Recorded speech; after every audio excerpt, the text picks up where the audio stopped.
Ош шаарындагы маршруттук каттамдарда көп жылдан бери коррупциялык схемалар бар. Шаардык кеңештин депутаттарынын айтымында ар бир каттамда 10 жылда бир эле жоопкерчилиги чектелген коомдор тендер утуп келатышат. Ошондой эле бир линияда 40 кичи автобус каттап туруусу керек болсо, иш жүзүндө 50дөн ашып кеткен. Маршруттардан сизге мисалы үчүн биз муну текшерсек, сизге биз мэриядан бирөө чыгат сөзсүз. Же бирөө чыгат. Аны сиз мындай айтпаса эле түшүнүктүү. Ошолор сиз мүмкүн болсо бизге ачык айкын жазып туруп буну вице-мэр же болбосо буну ишкандар муну начальник бизге чыгылда деп могу кыргызчылар ушу бир маршруттан ушу кыргызчылар кеткен. Андайлар бар да, сиз туурабы? Бир маршрутка текшерип барсаңар, бирөө звонуп дейт.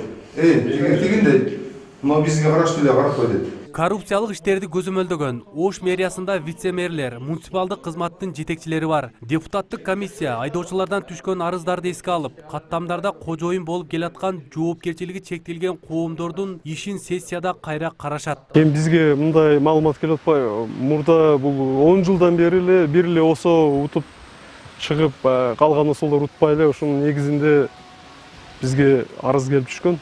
Ошонун негизинде биз карап чыгышыбыз керек болот. Бул кандай осо кимдер туратынын артында ушуну сессияда карайлай берсин. Шаардык жүргүнчүлөрдү ташуу агенттиги 1-класстан 5-класска чейинки окуучуларга жол акыны акысыз, ал эми 5-класстан жогорку окуучуларга төлөмдү 5 сомго көтөрүп берүүнү депутаттардан суранышты. Андан сырткары кичи автобустар кечинде саат 9га чейин милдеттүү түрдө каттоосу керек болсо, көпчүлүк каттамдардын айдоочулары ал убакытка жетпей үйлөрүнө кетип калышууда. Beyjik менен алып чекенин билет. Анан экинчиден көп жерде дагы бизде ушул булар үчүн контроль көп болуп, остановка бар жерге гана токтойсуңар деген бизде. Ушул остановкага токтобой койгон маселе боюнча да түшүп атат экен. Ошол менен биз бул бир себеп да, келген себеби. Азыр ушул маселе көтөрүлүп, өзүңүз көтөрүп атасыз, ошону башка токтобойт деп. Бул өтө көп бул случай болот. Мына заявление кат түшкөндөн түшөт, бугачы. Ошондон жакшы контролдоп койсоңуздар өзүңөр. Эл өкүлдөрү андан ары шаардагы Наваи эс алуу багына барышып, ал жердеги соода павильондордун көйгөйү менен таанышты. Соода ээлеринин айтымында бир күн мурун жашылдандыруу жана көрктөндүрүү комбинатынын жетекчиси Айгүл Наватова күркөлөрдү бир күн ичинде көчүрүп кетүү тууралуу эскертүү кагаз берген.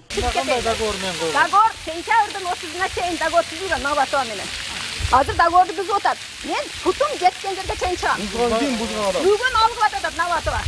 Бүгүн албасаңар биз КамАЗдан алып кетебиз, фалан кылабыз деп коркутат. Арызданган ишкерлерди уккан депутаттар эс алуу багынан ары бери өткөндөргө жолтоо болбогон күркөлөрдү калсын деп макулдук беришти. Бирок ишкерлердин жашылдандыруу комбинаты менен жыл башында эки тараптуу келишим түзгөнүнө карабай, көчүрүп кетүүгө буйрук берип жатат.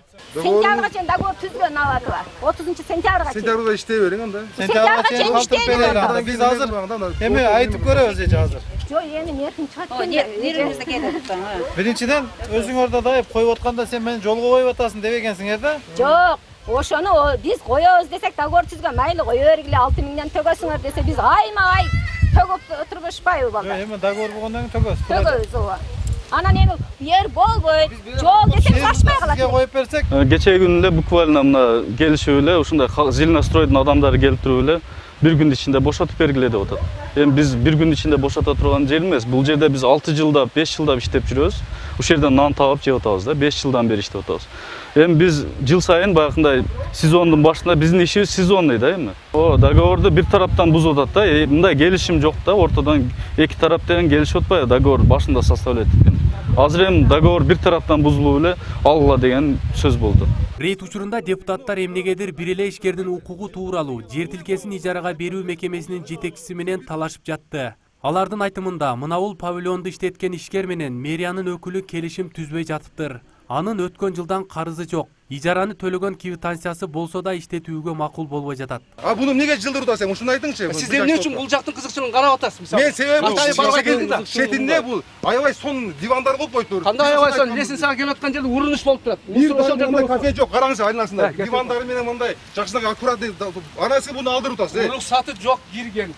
Башкалардын баардык уруксаты менен биздин договор налогун бул төктү, акчасын төктү. Канча төктү налогун? Айтыңчы, канча төктүңүз? Налог төккөн жок. Мына былтыркын төктүңүзбү? Ал айтсаң баары төккөн. Ал былтыркы жыл нерсе менен. Быйыл договор түзелек болса кандай түзөт анан кийин? Договор түзүп койбойсузбу буларга? Иштеп Эмнеге түзөт? Сез 13 май күнү келиптир бизге запрет этип атса. Шаардын мэри Айтмамат Кадырбаев мындан 10 күн мурун шаардагы эс алуу бактарын кыдырып жүрүп, жол боюнда жолтоо болгон соода павильондорду көчүрүүгө буйрук берген. Анын буйругу менен тиешелүү мекеме жогорудагы ишкерлердин соода күркөлөрүн көчүрүүнү талап кылууда. Ош шаарынын мэриясынын көчмө жыйын учурунда бир топ бир канча кемчиликтер айтылды. Ал кемчиликтердин ичинен ушул турган павильон, анан жолдун ортосунда турган павильондорду алуу, анан иретке келтирүү боюнча бизге жанда болгон тапшырма болду.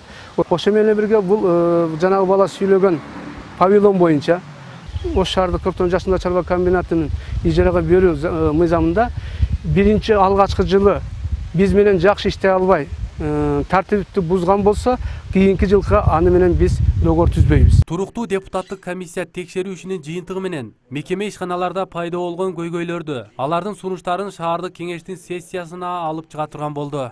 Арген Нуров, Бектели Акылбек уулу, Ош Бирим жаңылыктары.